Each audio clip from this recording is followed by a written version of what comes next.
Shalom, jumpa lagi di channel Klavos Sukacita. Jemaat yang terkasih dalam Tuhan kita Yesus Kristus, untuk dapat kita menikmati santapan rohani dalam mempertumbuhkan akan iman kita, mari kita satu dalam doa, kita berdoa. Kembali lagi kami tetap dengan penuh kesetiaan, ketekunan, di mana dengan pertolongan Roh Kudus yang telah menghantarkan kami terhubung dengan channel Klavos Sukacita. Kami mau mendengarkan suara Tuhan, isi hatimu, lewat firman-Mu yang selalu menghidupkan kami. Dengan pertolongan Roh Kudus memampukan kami semakin memahami dan mengerti firman-Mu, supaya kami tetap menjadi pelaku-pelaku firman dalam kehidupan kami tiap-tiap hari. Bapa, dalam nama Tuhan Yesus Kristus dan Roh Kudus, hamba yang Tuhan percayakan dalam menyatakan akan isi hati Tuhan, memperdengarkan suara Tuhan, hamba sebagai alat-Mu, pakailah hamba dan lengkapilah hamba dengan hikmat, sehingga hamba mampu dan sanggup menyampaikan akan isi hati-Mu. Bapak, terima kasih, kami telah siap untuk mau menyambut firman-Mu. Haleluya, amin. Pembacaan kita terambil dari 1 Petrus pasal 2 ayat 21 sampai pada ayatnya yang ke-23. Sebab untuk itulah kamu dipanggil, karena Kristus pun telah menderita untuk kamu, dan telah meninggalkan teladan bagimu, supaya kamu mengikuti jejaknya. Ia tidak berbuat dosa, dan tipu tidak ada dalam mulutnya. Ketika ia dicaci maki, ia tidak membalas dengan mencaci maki. Ketika ia menderita, ia tidak mengancam, tetapi ia menyerahkannya kepada Dia yang menghakimi dengan adil. Demikian sabda kebenaran firman Tuhan. Dikatakan berbahagia bagi kita, tetap dengan penuh ketekunan dan kesetiaan, mau membaca dan merenungkan akan firman Tuhan siang dan malam, serta memberlakukannya dalam kehidupan kita tiap-tiap hari. Pembacaan firman Tuhan ini dengan tema, ikuti teladan Kristus. Ikuti teladan Kristus. Jemaat yang terkasih dalam Tuhan kita Yesus Kristus, kita ada dalam suasana minggu-minggu kesengsaraan, di mana kita kembali mengenang tentang suatu peristiwa yang telah menggemparkan dunia, tentang seorang raja yang tidak melakukan kesalahan. Dialah Putra Allah yang tunggal, yang tetap dengan setia dan ketekunan dalam kehadirannya dalam dunia, menyatakan tentang kebenaran dan tidak kedapatan dalam kesalahan demi kesalahan yang ia perbuat. Tetapi atas anugerah kasih sayang dan cinta Allah, maka dialah yang harus menjalani penderitaan, menanggung beban-beban dosa-dosa kita, di mana Dia akan melepaskan setiap belenggu-belenggu dosa kita. Dia melepaskan kita dari setiap berbagai macam kesengsaraan, penderitaan, ketika kita mau berserah di hadapan Dia.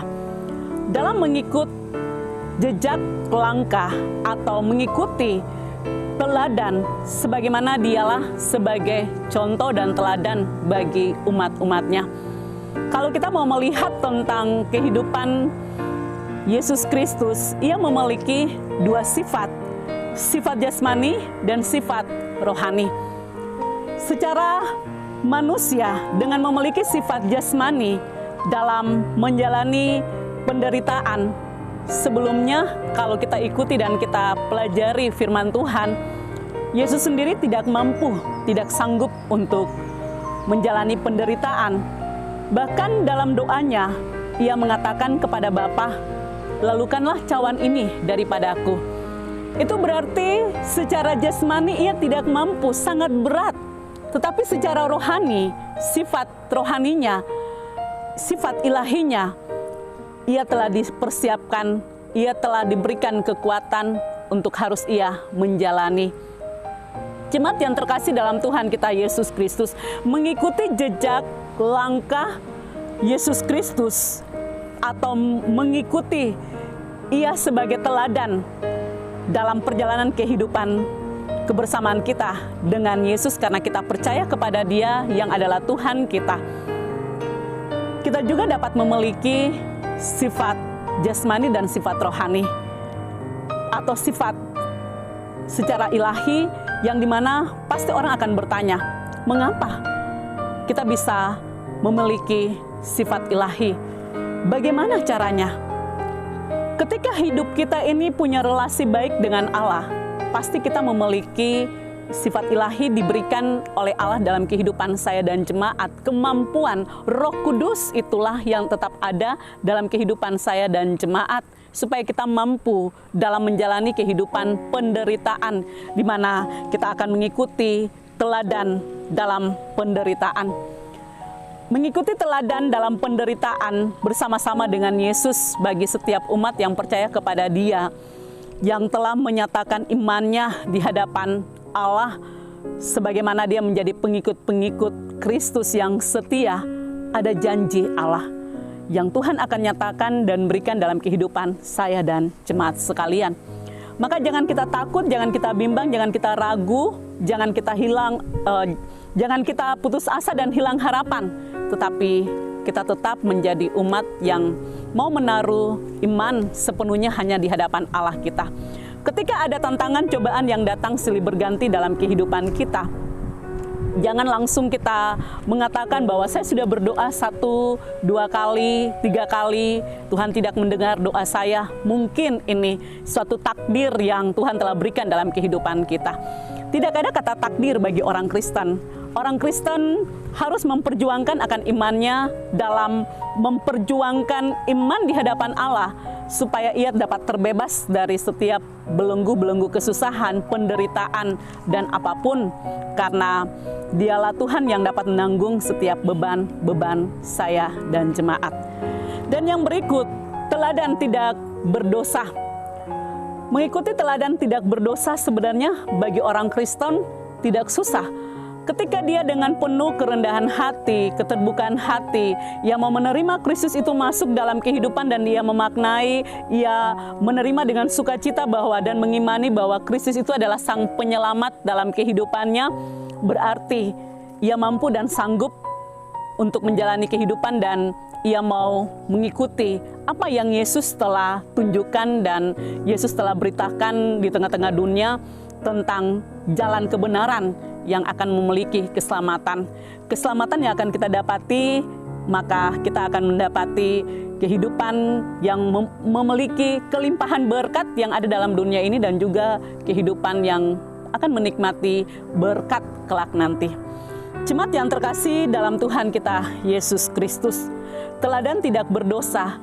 Kehidupan dalam dunia, hidup hanya sesaat dan sementara. Banyak tawaran-tawaran dunia yang akan dunia tawarkan bagi kita sekalian.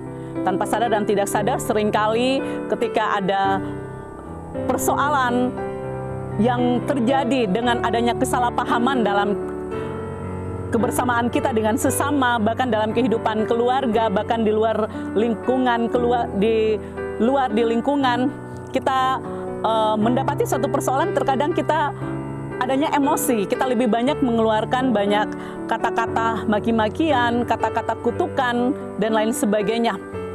Yesus, kalau kita pelajari dari sifatnya, ketika ia menghadapi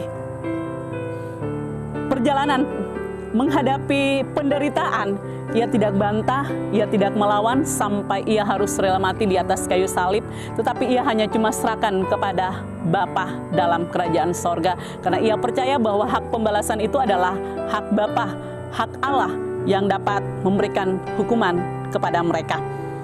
Berserah kepada Allah mengajarkan kepada kita sebagai orang Kristen, dalam hal sekecil apapun, jangan kita merasa bahwa kita mampu untuk menyelesaikan semua persoalan itu. Tapi ketika persoalan yang kita hadapi, baik hal kecil maupun yang terbesar, kita rasa bahwa kita sudah tidak mampu, kita diajar untuk hanya berserah kepada Allah. Kita diajar untuk tetap memiliki suatu komunikasi yang baik dengan Allah, karena memiliki suatu komunikasi adalah doa yang adalah nafas kehidupan, membuat kelegaan dan tidak lagi merasa adanya beban demi beban di dalam kehidupan kita dan suatu pengeluhan demi pengeluhan yang akan dikeluarkan dari bibir mulut kita dengan persoalan yang sedang kita alami. Tetapi ketika kita selalu mengandalkan Tuhan, Dia membuka jalan bagi saya dan jemaat, maka sebagai umat-umat yang percaya kepada Tuhan, tetaplah kita ikuti teladan Kristus, karena dialah teladan yang sangat sempurna, dialah teladan yang membawakan kita memiliki satu kemenangan. Tuhan yang mempunyai firman memberkati kita. Amin. Mari kita satu dalam doa, kita berdoa. Bapa, dalam nama Tuhan Yesus Kristus, di saat ini Tuhan terima kasih dalam suasana minggu-minggu Adventus, di mana kami secara kebersamaan selaku umat yang percaya kepada Engkau, kembali lagi kami mengenang tentang peristiwa Putramu Yesus Kristus yang menjalani penderitaan. Karena kasih-Mu, cinta-Mu kepada kami, Ia harus rela mati di atas kayu salib. Tuhan, tolong kami, berikanlah kami untuk tetap mau mengikuti teladan Yesus, sehingga kami juga mampu menjadi contoh dan teladan kepada sesama. Tuhan, kuatkan dan teguhkan akan iman kami, berikanlah kami untuk tetap memandang Engkau.